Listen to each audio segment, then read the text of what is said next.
Anak banyak ni dekat. Dulu yang kita pergi. Assalamualaikum tuan. Waalaikumsalam warahmatullahi wabarakatuh. Sila kenalkan diri. InsyaAllah, nama saya Amirul lah. Duduk di Bukit Indah. Kita jemaah Masjid Bukit Indah ni. Dengar katanya baru pulang daripada luar negara. Kita bawa balik luar negeri. Luar negeri. Boleh ceritakan perjalanan tuan selama hari ini. Jadi syukurlah pada Allah SWT berkat fikir orang Bukit Indah ni. Kami satu jemaah lah daripada Masjid Bukit Indah. Baru ni kita telah keluar 40 hari. Kita keluar dakwah di kawasan Segamat, Johor, Masya Allah. Kita bergerak selama lebih kurang sebulan lah di Segamat, Halkah kita kawasan bandar Johor. Lebih kurang kami 12 orang daripada jemaah kami. Ada 7 orang pelajar madrasah, Masya Allah, pelajar hafiz, pelajar alim. Sama dengan ayahanda di RSM kita sebagai kita punya orang tua kita bersama kita, Masya Allah.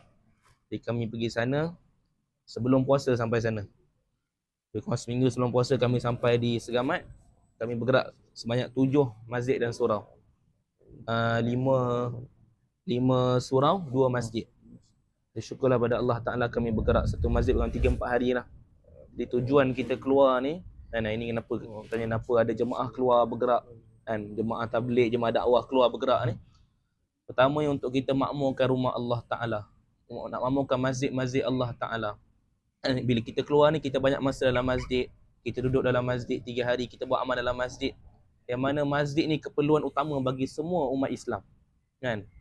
Ini jantung, kalau jantung tak jalan, habis badan kita, semua tak jalan, kan? Jadi kata ulama, jantung bagi setiap kampung adalah masjid, kan? Adalah surau tempat itu.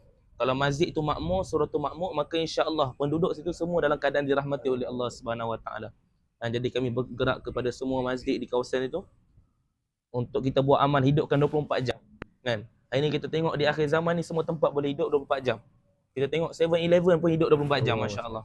Kita tengok kedai mamak pun hidup 24 jam, kan? Bila ada masalah, pergi ke tempat 24 jam ni selesai masalah dia. Ada orang lapar, pergi ke kedai makan, pergi ke kedai mamak 24 jam ni selesai masalah dia. Tengah malam pun boleh pergi makan. Kita tengok hospital pun 24 jam. Kerana apa? Manusia rasa keperluan dekat tempat yang macam itu. Ada orang sakit, kita pergi hospital walaupun tengah malam, selesai masalah dia. Jadi ni rumah Allah Ta'ala, kita tak dapat hidup 24 jam. Banyak istighfar kita pada Allah Ta'ala. Sedangkan ni rumah Allah Ta'ala, dan Allah bagi tahu innama ya'muru masajidallah man amana billahi wal yaumil akhir. Hanya sahaja orang yang memakmurkan rumah Allah Ta'ala ini adalah orang yang beriman pada Allah Ta'ala dan hari akhirat. Jadi tanda satu orang itu beriman kepada Allah Ta'ala adalah dia memakmurkan rumah Allah Ta'ala, kan? Ini yang 5 waktu tu memang wajib kita pergi, memang keperluan, kan? Tuntutan untuk kita pergi 5 waktu.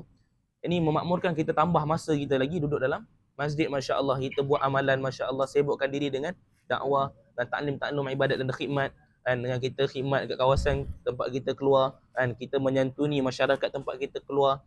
Untuk apa? Tunjukkan keindahan akhlak Islam kepada mereka. Supaya apa? Orang tertarik kepada agama. Orang datang dekat kepada agama. Supaya apa? Tersebarnya hidayat, tuan-tuan yang mulia, Masya Allah. Dan ini orang tanya kenapa kita tak pergi dakwah orang bukan Islam. Kan kenapa kita jumpa orang sama Islam sedangkan dia dah Islam, kan? Dia dah orang Islam, kenapa kita nak dakwah dia lagi? Sebabnya hari ni kebanyakan orang Islam pun tak dapat amalkan lagi betul-betul perintah Allah 100%. Macam mana kita nak dakwah orang bukan Islam, kan? Bila mana umat Islam sendiri dapat amalkan agama sepenuhnya 100% taat perintah Allah dengan cara Nabi SAW, maka daripada perkara itu Allah akan zahirkan nur keindahan Islam. Ini kita kata Islam itu indah, kan? Cuba kita tengok sejauh mana kita kata Islam itu indah. Ini kita solat Allahu Akbar. Dalam solat kita, imam baca panjang sikit kita rasa indah ke tak? Kan? Sedangkan Nabi SAW solat malam sampai bengkak kaki Nabi SAW yang mulia. Sedangkan baginda ni orang yang maksum, orang yang begitu dekat dengan Allah Ta'ala, kan? Solat panjang-panjang sampai bengkak kaki Nabi SAW. Ini kalau kita solat tarawih ke solat apa pun, bila imam baca panjang sikit, kita hati kita bengkak. Bila imam nak habis ni, rasa geram. Sedangkan Nabi solat sampai bengkak kaki Nabi.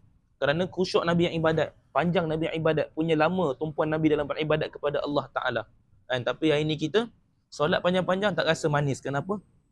Masalah iman kita, kan? Jadi tujuan kita keluar ni, kan, kita bergerak, kita belajar-belajar untuk hidupkan agama ni supaya apa? Dapat rasa kemanisan dalam beramal dalam hidup kita. Itu antara tujuan utama kita keluar, masya-Allah, kami di Segamat baru ni 5 surau dan 2 masjid, masya-Allah. Dan bagi orang tempatan sana pun terima kita, masya-Allah. Diorang bagi nusrah, bagi bantuan dengan kita, duduk bagi masa bersama dengan kita, kan. Bagi bantuan lah, masya-Allah, tempatan di sana. Dan kita petang-petang kita buat ziarah rumah ke rumah, kita nak jumpa 100% orang Islam di mana tempat kita keluar. Dan masya-Allah mereka bersama kita, tunjuk jalan, dan bimbing kita pergi rumah ni, pimpin kita, tunjukkan jalan kepada kita. Malam hari datang untuk duduk bersama tazkirah dengan kita, fikir iman dan amal di masjid. Lepas tu kita tarawih sama-sama, masya-Allah. Dan lepas habis tarawih kita akan bagi shift malam. Kita akan baca kitab hadis, kita buat amalan memakmurkan masjid, kita baca kelebihan adab dan amalan masjid, kita keluar dua orang, kita buat pairing untuk ajak orang lain datang pada masjid, dengar fadilat masjid supaya dia dapat bagi masa bersama kita dalam masjid. Dan kita bagi shift. Kan, daripada pukul 11 sampai 12 siapa sedia untuk hidupkan amalan. Dan pukul 12-1 siapa sedia untuk hidupkan amalan. Pukul 1-2 siapa nak sampai ke subuh. Supaya apa? Hidup 24 jam masjid kita macam mana masjid Nabi sallallahu alaihi wasallam di zaman Nabi sallallahu alaihi wasallam.